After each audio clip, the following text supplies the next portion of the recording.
Hello everyone, welcome to this lecture.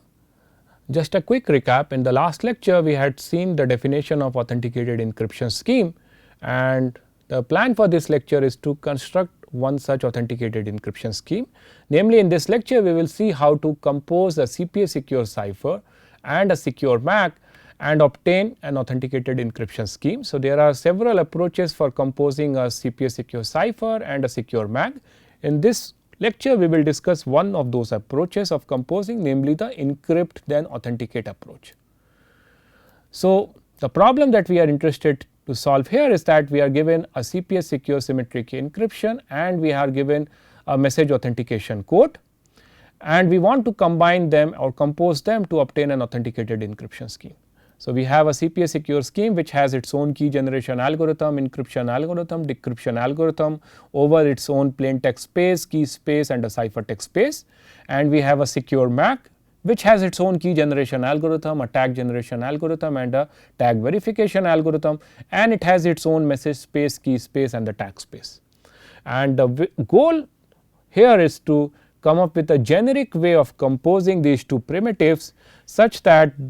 the way we are generically composing these two primitives always leads to an authenticated encryption scheme. So, what I mean by generic way of composing here is that I will not focus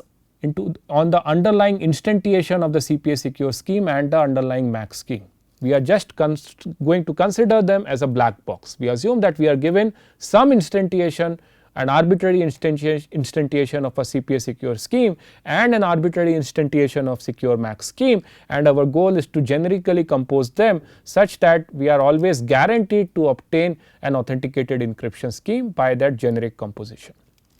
It turns out that there are several ways of composing an arbitrary CPA secure symmetric encryption and an arbitrary secure MAC, but all those ways of composition need not give you necessarily an authenticated encryption cipher, right. So, what we are going to do in this lecture and the subsequent lecture is that we are going to discuss three of the approaches,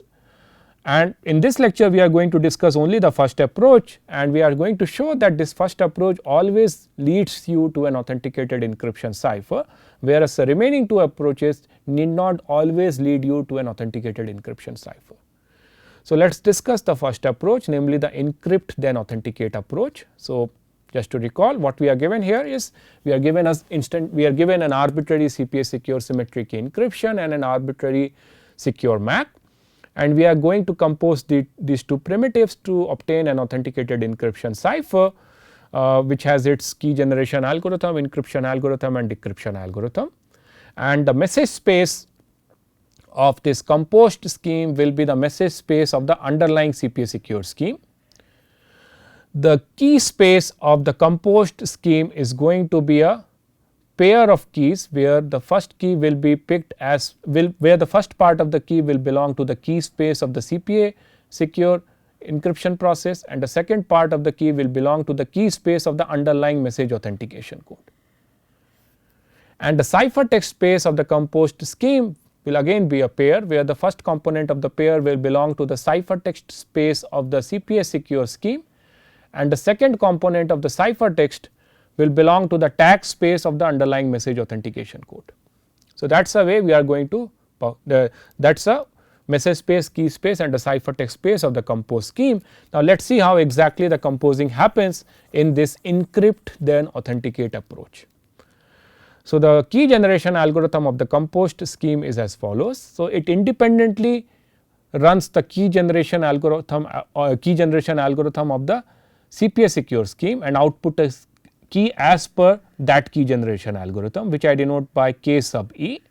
and independently it runs the instance of the key generation algorithm of the message authentication code and obtains a key as per the key generation algorithm of the MAC, which I denote by k sub m, and the overall key or the overall output of the composed key generation of the key generation algorithm for the composed scheme is considered to be the pair k sub e comma k sub m. So, I stress here that the key k sub e and the key k sub m, they are independent of each other because they are obtained by running independently the key generation algorithm of the CPA secure scheme and the key generation algorithm of your MAC. and we are assuming that these two primitives, namely the CPA secure scheme and the MAC, they are independent of each other. Now, let us see the encryption algorithm of the composed scheme. So, imagine we are given a plain text M, which we want to now encrypt as per this composed scheme, and as per our notion, the key here basically consists of two parts. The first part of the key is for the CPA secure scheme, and the second part of the key is for computing a MAC as per the message authentication code, right. So, you can imagine it as a box here, which takes as input as the message and the key. Now, as the name suggests, encrypt then authenticate, right. So, what we are going to do first is we are going to encrypt the message as per the CPA secure scheme using the k sub e part of the overall key for the composed scheme, and it will produce a ciphertext C. Now, the ciphertext C is treated as a message for authentication, and what we now going to do is we are going to compute a tag for this C, treating the C as a message, and the tag is now computed using the second part of the key, namely k sub m, and whatever comes out of this tag generation algorithm, we denote it as T. And now, the overall ciphertext for this composed scheme will be the C part that we have obtained by encrypting the message, and the T part that we have obtained by computing the tag on the C part. So, that is the overall ciphertext that we obtain by this encrypt then authenticate approach. Now, let us see how the decryption happens. So, again the decryption algorithm will take a key which will further consist of two parts, and it takes the ciphertext which again consists of two parts, a C part and a T part, and it takes the key. Now, to decrypt this ciphertext in the composed scheme, what we do is we first perform the tag verification, right. So, we are just performing the reverse operation what we have done for the encryption in the encryption process, right. So, in the encryption process we have first encrypted and then we have computed the tag, while decryption we will just perform the operation in the reverse order. So, we will first perform the tag verification on the C part of the ciphertext, and we will use the km part of the key for the tag verification, and the tag verification is either going to output 1 or 0. So, if the output is 1, that means the T part of the ciphertext is indeed a valid tag on the C part of the ciphertext, then what we do is we decrypt the C part of the ciphertext using the k sub e part of the overall key and recover the plain text. Whereas, if the output of the tag verification is 0, then we do not perform the decryption as per the CPA secure scheme, we simply output bot. So, depending upon whether the tag verification internally outputs 1 or 0, we either end up outputting the plain text M, or we output bot, indicating that the C concatenated with T, the ciphertext that we are receiving in the decryption algorithm, is an invalid ciphertext. So, that is the way we are going to compose the CPA secure encryption and a secure MAC as per the encrypt then authenticate approach. Now, we want to formally prove that if the CPA secure scheme, if the symmetric key encryption that we have taken in this composition is CPA secure, and if the MAC that we have taken in this composition is secure, say strong CMA secure, then irrespective of what exactly is the underlying instantiation of the CPA secure scheme and what exactly is the underlying instantiation of the MAC component, the overall composed encryption process that we have obtained is always an authenticated encryption scheme for a message space which is same as the message space of the underlying CPA secure scheme. So, that is a theorem which we want to prove. So, before going into the formal details of the proof, let us first try to understand what exactly is the intuition, why exactly this theorem statement is true. So, trivially it is easy to see that the composed scheme is CPA secure, because the composed scheme basically consists of a composed encryption process. It internally consists of the underlying CPA secure scheme. The only difference in the authenticated encryption scheme is that when we play the from an authentic, as per the definition of authenticated encryption, we require it to be having both ciphertext integrity property as well as CCA security property. So, I claim here that any ciphertext C star comma T star which is different from several legitimate ciphertext which an adversary has seen in the past is always going to decrypt back to an invalid output. And this is because if at all there is a malicious adversary who wants to forge a new ciphertext, say C star comma T star, which is different from previous ciphertext that it has seen in the CCA experiment as a response from the encryption oracle service, then that means that internally adversary has to create or it has to compute a tag T star on the message C star under the unknown key Km. Only if that is the case, if that is possible for an adversary, then only the adversary could come up or it can forge a ciphertext C star comma T star, which is different from all the legitimate ciphertext that it has seen as a response from the encryption oracle service.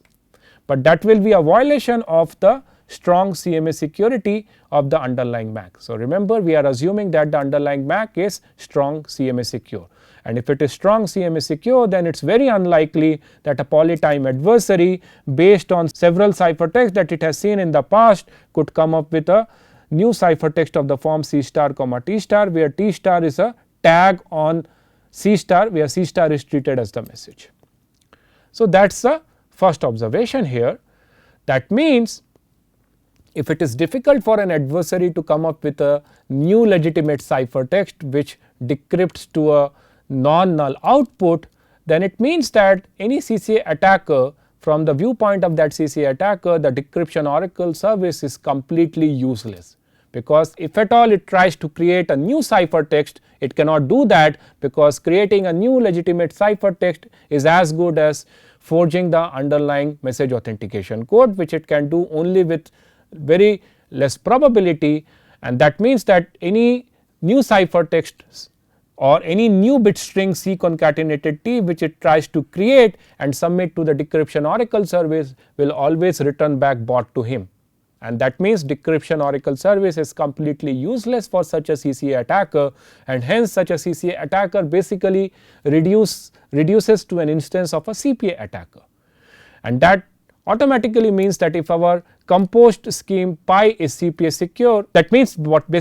we are now doing is we are reducing that CCA attacker to a CPA attacker, and since our composed scheme pi uses an underlying CPA secure scheme for computing the C part of the ciphertext, it will be ensured that even C concatenated T will also be CPA secure. It will give you CPA secure encryption. So, that is the overall idea. The crux of the proof here is to basically show that the way we are composing the MAC and the CPA secure scheme, decryption oracle service is going to be useless for any CCA attacker, and any CCA attacker basically reduces to a CPA attacker. And since we are using a CPA secure scheme internally to perform the encryption in the composed scheme, the composed scheme also will be CPA secure.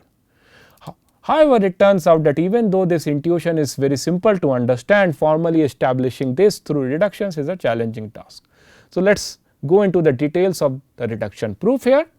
So, I am retaining the encryption process and the decryption process of the composed scheme, and imagine that you have an arbitrary CCA attacker who is participating in an instance of the CCA experiment against this composed scheme pi. So, as per the rules of the CCA experiment, this adversary ACCA will have access to both the encryption oracle as well as the decryption oracle service, right. And what I have done here is I am showing the interaction of this adversary with the encryption oracle service with the first box, and with the second box I am basically denoting the interaction of this adversary with the decryption oracle service. And when I am saying encryption oracle service, why it is an encryption oracle service? Because the adversary does not know the value of the random KE part and the KM part of the key for the composed scheme, which the encryption oracle is going to use to encrypt the plain text which the adversary is going to submit. In the same way, when the adversary is asking for the decryption of ciphertext, the adversary will not be knowing the KE part and the KM part of the key of the composed scheme, which the decryption oracle of the composed scheme is going to use to respond to the decryption oracle queries of this adversary, right. So, now let us first before going into the formal reduction, let me introduce some definitions here. So, in any instance of the CCA game, I will call a ciphertext C followed by T to be a new ciphertext if the following conditions hold. The first condition is that the adversary CCA has not obtained this ciphertext from its encryption oracle, and this ciphertext C followed by T is different from the challenge ciphertext received by this adversary in the CCA game. So, if any of these two conditions hold, then I will call that ciphertext C followed by T to be a new ciphertext. Basically, the definition of a new ciphertext is that it is a new in the sense that adversary has produced this string on its own. That means, it has not seen this string as the encryption of any message of its choice which it has submitted to the encryption oracle service, or it is different from the encryption of the challenge pair of plain text which this CCA attacker is going to submit in the CCA game. If any of these two conditions hold, then I call this bit string C followed by T to be a new ciphertext. Now, let me define an event which I called as valid query, and this event valid query denotes the event that this CCA attacker A submits a new ciphertext to its decryption oracle such that the decryption of this new ciphertext as per under the unknown key k sub e followed by k sub m is a legitimate output. That means, its output is not bought. So, that is the event valid query. So, I claim that if the underlying MAC which I am using in the compose scheme is strong CMA secure, then the probability with which the event valid query occurs is negligible. So, we are going to prove this later. For the moment, assume this claim is true. I also pause here for a moment, and I would like to stress here that what exactly is the event valid query. If you see closely the way I have defined the event valid query, that is almost the same as the event that the CCA attacker could break the ciphertext integrity property in the presence of the encryption oracle service as well as in the presence of the decryption oracle service. Because valid query means that this attacker ACCA is able to come up with a new ciphertext, right, which is different from any ciphertext which it has seen as a response from the encryption oracle service, as well as the ciphertext which is different, as well as it is different from the challenge ciphertext, such that its decryption is a non-bought output, and that is precisely what we require when we say that an adversary wants to break the ciphertext integrity property. But in the ciphertext integrity property, the goal of the adversary is to come up with a new ciphertext, a new valid ciphertext only based on the encryptions of messages of its choice. That means, only in the presence of an encryption oracle service. But now, this event valid query is the event that the CCA attacker could come up with a forged ciphertext whose decryption is a legitimate output, even the adversary has got access to the encryption oracle service as well as decryption oracle service. That means, if at all this claim which I am claiming here or making here is true, that means the probability that the event valid query occurs with a negligible probability. If this claim is true, that automatically implies that my encryption process that I have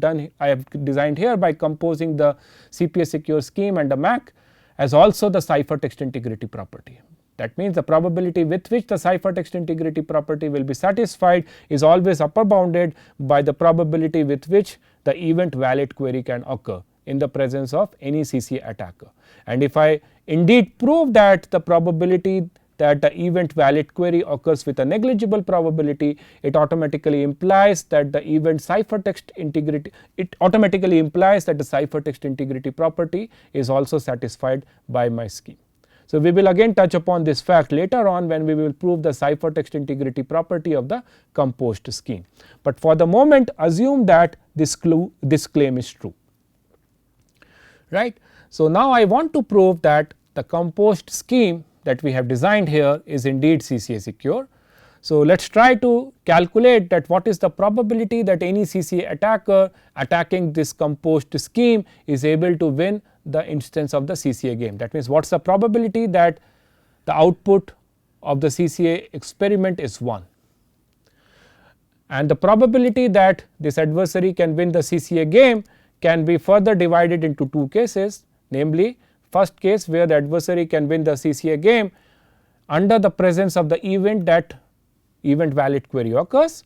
and the second case where the adversary can win the CCA game even when the event valid query does not occur,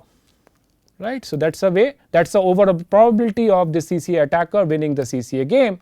And then what I can do is that this first quantity here I can always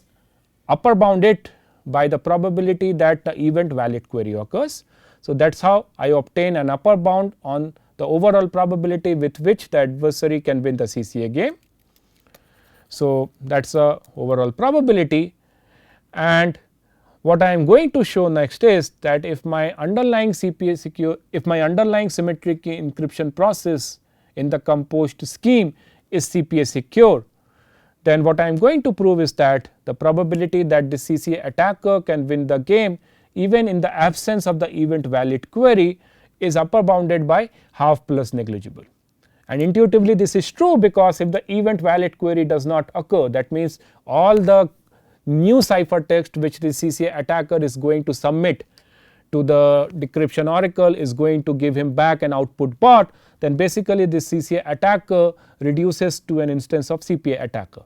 And if my underlying symmetric key encryption process is CPA secure, then it automatically means that overall probability of this CCA attacker winning the game is upper bounded by half plus negligible,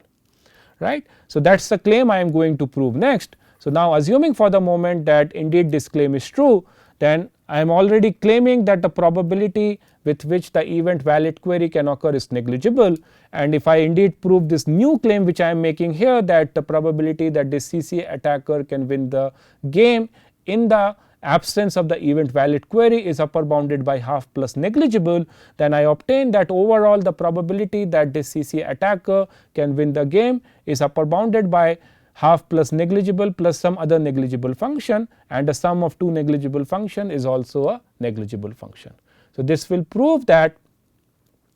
the probability that CCA attacker is able to win the CCA game is half plus negligible, and hence the scheme is CCA secure. So, now let us see this, let us see the proof of this new claim which I am making here. So, I want to prove that if the underlying symmetric key encryption which I am using in the composed scheme is CPA secure, then this probability is upper bounded by half plus negligible,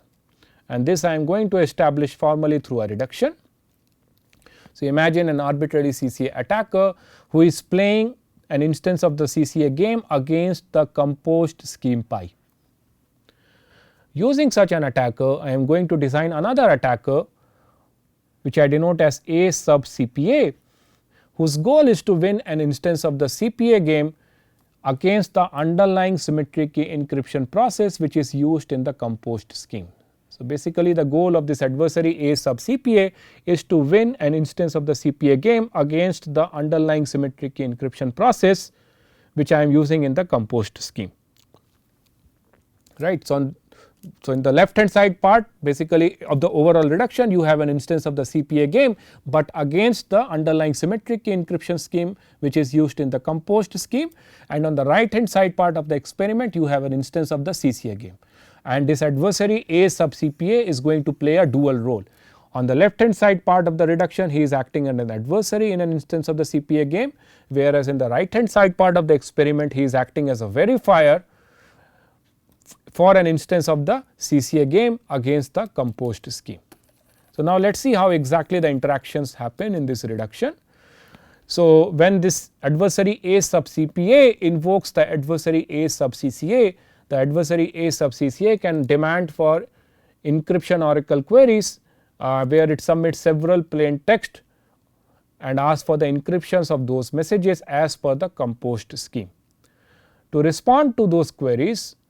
what adversary A sub CPA does is it simply forwards those queries as if it wants to know the encryption of those messages as per the underlying symmetric key encryption scheme.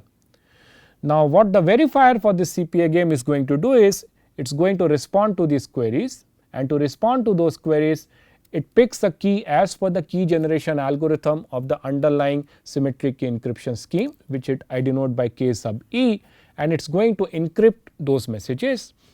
and the ciphertext here which are returned back to the adversary A sub CPA are basically the encryption of these messages MIs under the key K sub E.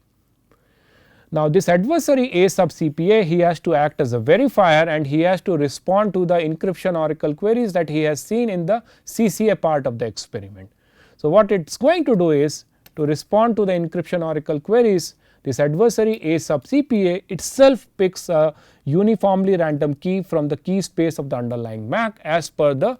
key generation of the algorithm of the MAC component. And what it is going to do is, it is going to compute the tags TIs, right, on the CI ciphertext which has seen from the verifier of the CPA part of the experiment of the reduction, and each of those CIs concatenated with TIs are sent back as the response from the encryption oracle service to the adversary A sub CCA. So, if you see closely here, what is happening here basically,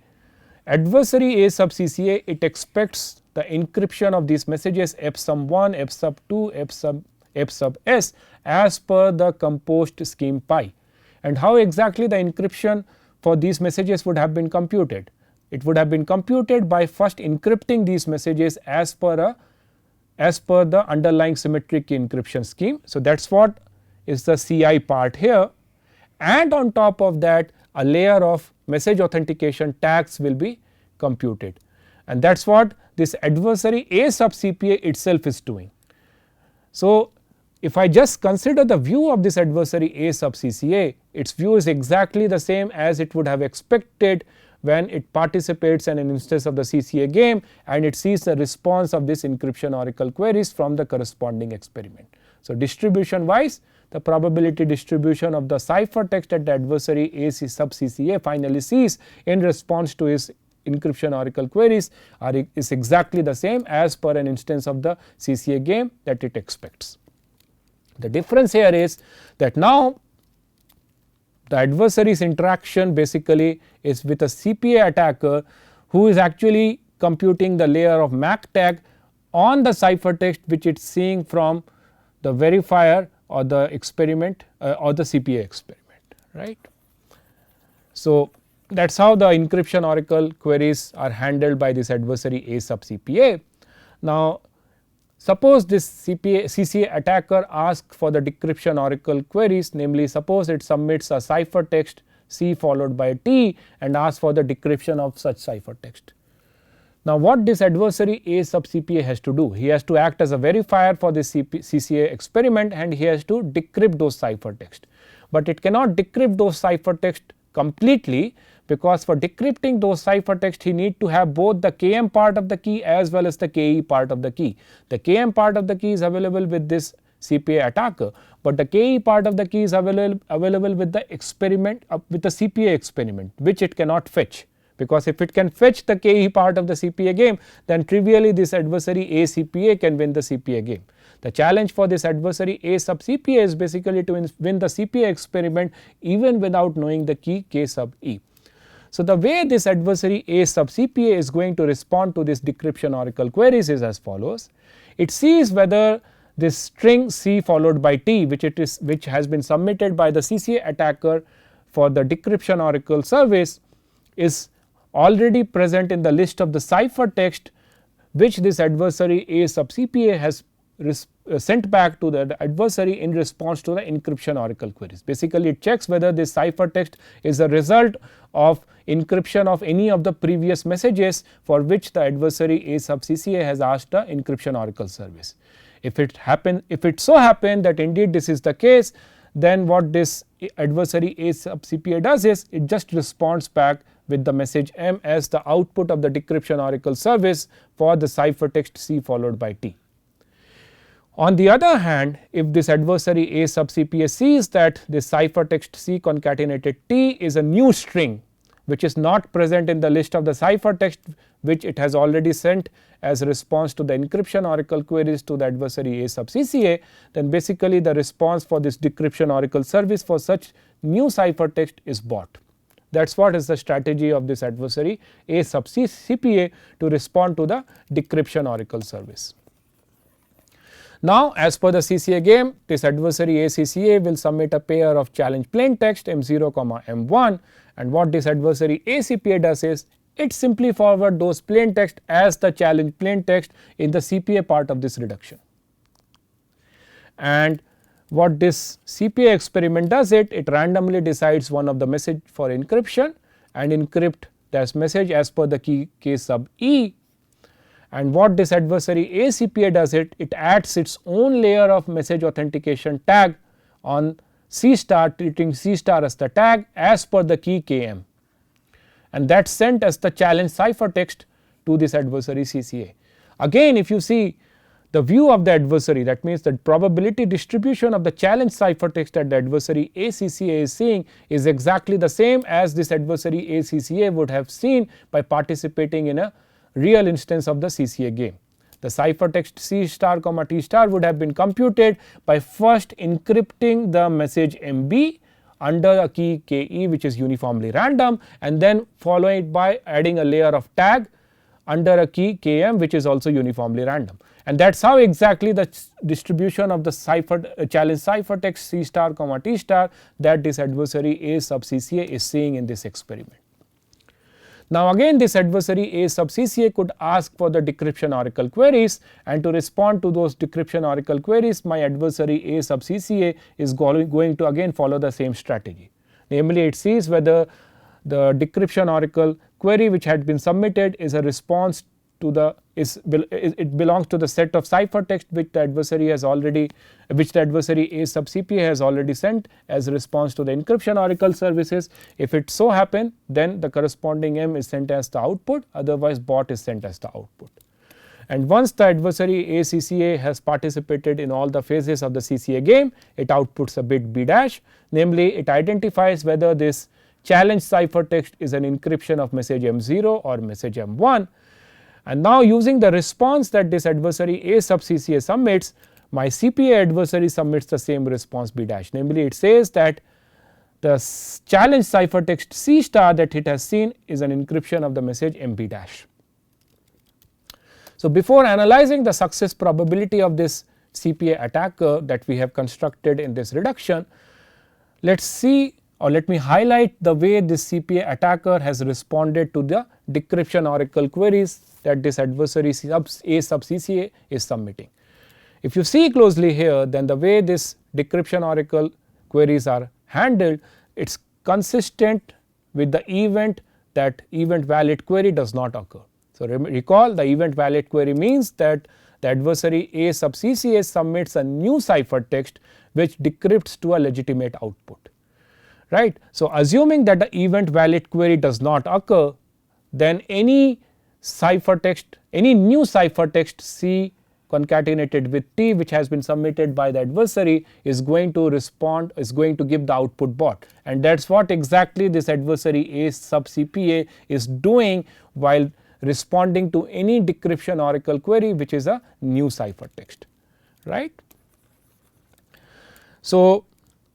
now I claim that the probability that the CPA attacker wins the CPA game and the event valid query does not occur is exactly the same that the event valid query does not occur in the CCA game and the CCA attacker wins the game. So sorry for the typo here, there is a slight overlapping happening here. So what exactly this expression means is, the expression I want to mean here is that I want to state here that the probability that this adversary wins the CPA game and the event valid query does not occur,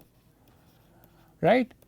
in the CPA game is exactly the same as the event valid query does not occur for this adversary A sub CCA and this adversary A sub CCA wins the CCA game, right. These two probabilities are same. And now what I can say is that from the rules of probability, I can say that the probability that the adversary A sub CPA wins the CPA game, I can always lower bound it by the probability that the adversary A sub CPA wins the CPA game and the event valid query does not occur, right. And since this expression, namely the adversary A sub CPA wins the CPA game and the event valid query does not occur, is exactly the same as the adversary A sub CCA wins the CCA game and the event valid query does not occur for the CCA adversary. Overall, I can say that the probability that this adversary A sub CPA can win the game is lower bounded by the probability that the adversary A sub CCA wins the CCA game and the event valid query does not occur. Now, as per my assumption, the underlying symmetric key encryption scheme that I am using in the composed scheme is a CPA secure scheme. That means any adversary A sub CPA, the probability that it can win the CPA game is always upper bounded by some half plus negligible function. That follows from the definition of CPA security of the underlying symmetric key encryption scheme which I am using in the composed scheme. That automatically means that the probability that the adversary A sub CCA wins the CCA game and the event valid query occurs is upper bounded by half plus negligible, and that is what exactly the claim I wanted to prove, which I have now formally established through this reduction. That means, if for this adversary A sub CCA it cannot submit any new valid ciphertext which can decrypt to a legitimate output, then basically this adversary A sub CCA becomes an instance of an adversary A sub CPA, and with whatever probability this adversary A sub CPA can win the CPA game, with exactly the same probability this adversary A sub CCA can win the game, and that is what I have formally established through this reduction. So, that proves one part of the claim. So, the other part of the overall proof of the CCA security remains there. So, our goal is to prove the second claim, namely I want to prove that if the underlying MAC component which I am using in the composed scheme is strong CMA secure, then the probability that the event valid query occurs is negligible. And again I established this formally by a reduction, namely I am going to prove that if the event valid query does not occur with a negligible probability, then it implies that there exists a MAC forger who can forge the underlying message authentication code which we are using in the composed scheme with a significant probability. So, let us see how exactly we establish that reduction. So, again assume we have an arbitrary polytime CCA attacker attacking the composed scheme, and say it makes at most q number of decryption oracle queries, where q is some polynomial function in your underlying security parameter. Using this adversary I designed a MAC forger which I denote as A sub MAC for my underlying MAC component. So, now in the overall reduction this MAC forger is going to play a dual role. In the left hand side part of the reduction it is acting as an adversary in an instance of the MAC forgery game or the strong CMA game against the underlying MAC component, whereas in the right hand side part of the reduction it is acting as a verifier, or it is basically creating an instance of the CCA game against the composed scheme. So, as per the rules of the CCA game, this adversary A sub CCA could ask for encryptions of several messages of its choice as per the composed scheme. To respond to them, what this MAC forger does, it itself picks a key for the underlying CPA secure scheme which I denote by K sub E, and it encrypts all the messages which have been submitted by this adversary A sub CCA, and those resultant ciphertext are submitted as the messages for which this adversary A sub MAC wants to know the tag. So, remember in the CMA game this adversary can request and ask for MAC tags for several messages of its choice. So, he is now basically submitting this ciphertext which are again the encryptions of this underlying messages M1 to MS, and it is basically requesting to it is basically asking its experiment to submit the tags on these messages. To respond to this tag request from the adversary A sub MAC, what the experiment here does is it picks a MAC key on its own, or as per the key generation algorithm of the underlying MAC, and it adds a layer of the tag on this messages, and those tags are sent back as the MAC response from my experiment. And now what this adversary A sub MAC does is it takes the ciphertext CIs which it has computed on its own and adds the layer of tags which it has seen from the experiment from the CMA experiment, and the resultant thing is sent back as a ciphertext to the adversary A sub CCA. So, what exactly is happening here? If you see the view of this adversary A sub CCA, if it participates in a genuine instance or a real instance of the CCA experiment, the probability distribution for the encryptions of these messages as per the composed scheme will be exactly the same as the probability distribution of the ciphertext that he is now seeing from this adversary A sub mac. Why? Because in a real instance of the CCA experiment, the encryptions of these messages M1 to MS would have been computed as follows. First, these messages would have been encrypted as per the underlying CPA secure scheme. That is what this adversary is doing by picking the key himself uniformly randomly. Then on those encryptions, a layer of tag would have been applied by picking the MAC key uniformly randomly, and that is what this adversary is obtaining by taking the help of the CMA experiment by asking for the tags on the ciphertext which he has computed and forwarding the ciphertext concatenated with the resultant tags as the overall ciphertext for the composed scheme to the adversary A sub CCA. So, distribution wise, the probability distribution that this adversary A sub CCA is now seeing from its interaction with the encryption oracle query service is exactly the same as it would have expected in a genuine instance of the CCA game. Now, this CCA adversary submits a pair of challenge plain text. What this MAC adversary does is it randomly picks one of them and it encrypts that message MB and asks for the tag on the ciphertext C star. The MAC experiment responds by computing a tag on that, and once the tag is submitted to this MAC adversary, it forwards the C star comma T star as the challenge ciphertext to the CCA attacker. Now comes the interesting part. If this adversary A sub CCA submits a decryption query, to respond to the decryption query, what this MAC adversary does is the following. It randomly picks an index I from the set 1 to q. So, remember q is the upper bound on the number of queries, DO queries that this adversary A sub CCA can make. Now, to respond to this DO query, what this adversary A MAC is going to do is the following. If it sees that if this DO query is not the ith DO query, and if this DO query is a response to the encryption oracle query for some message M, then just output M. Whereas, if this is not the ith DO query and it is a new ciphertext, then the response of this adversary A MAC is the bot. Whereas, if this decryption oracle query C concatenated with T is a ith DO query, then what this MAC forger does it simply submits a forgery C followed by T. So, let us try to understand what exactly is happening.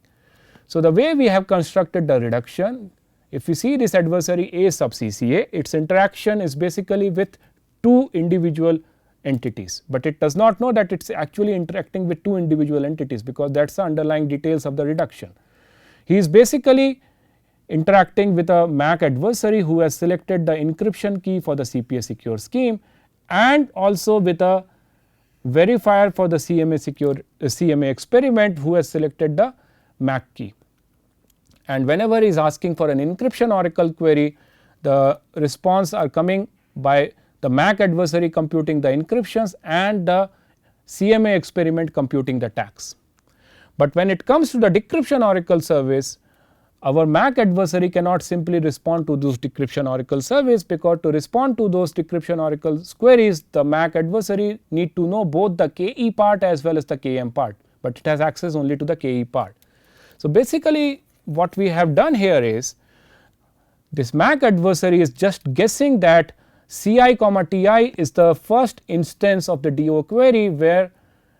the CI comma TI is a new valid ciphertext. That means it is a new ciphertext which this adversary A sub CCA has come up with, and it is just guessing that that new ciphertext is going to give him a legitimate output.